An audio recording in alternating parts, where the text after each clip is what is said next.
Greetings, ladies and gentlemen. Today, I am going to tell you about a story far, far away from Japan. But first, let me introduce myself. My name is Nayla Rafina and I'm from 12 Science 1. And now, ladies and gentlemen, the boy who drew cats. Once upon a time, there was a boy who loved to draw, and his name was Joji. His brothers and his sisters loved to help their parents do their chores and do something at their field. But not for Joji. Joji loved to lay around on the dirt with a stick and draw. What did he draw? Cats. Cats, cats, cats, and more cats. He will never become a farmer if he keeps doing things like this. His father said to his wife, "Well, maybe he could try being a priest. You should take him to the temple up there," said his wife to his father. On the very next day, Joji and his father went to the temple. The priest there held tons of lessons of reading and writing. Now, the other students learned really hard, but not for Joji.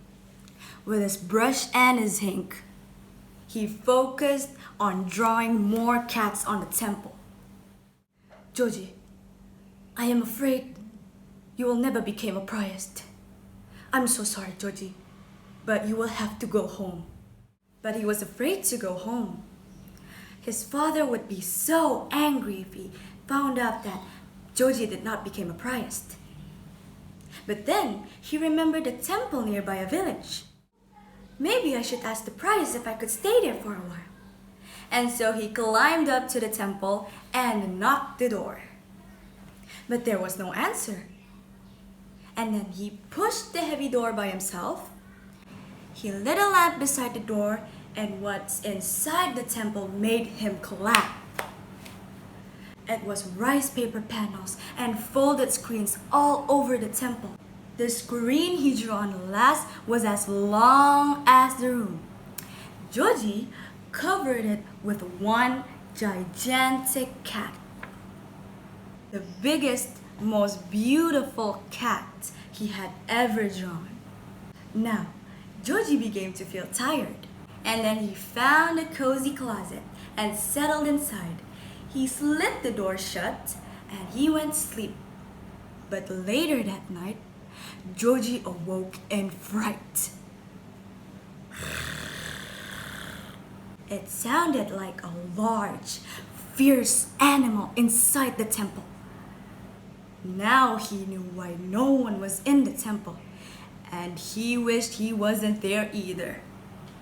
He trembled in fear, and he heard the thing sniff around the big room.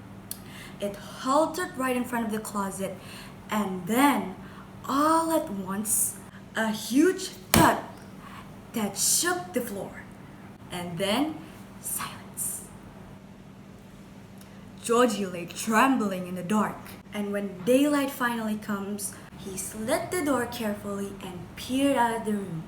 And what he saw was a giant dead rat. He went out of the closet and tried to look for someone, but there's no one. There's no one else there.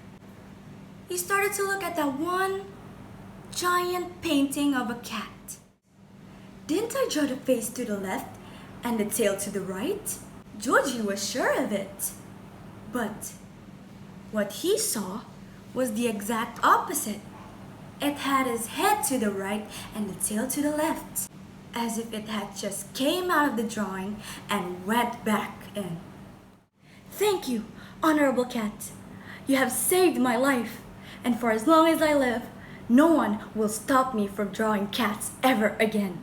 And when the villagers found out that the giant monster rat was dead, Joji became a hero. The village priest let him live in the temple for as long as he wants.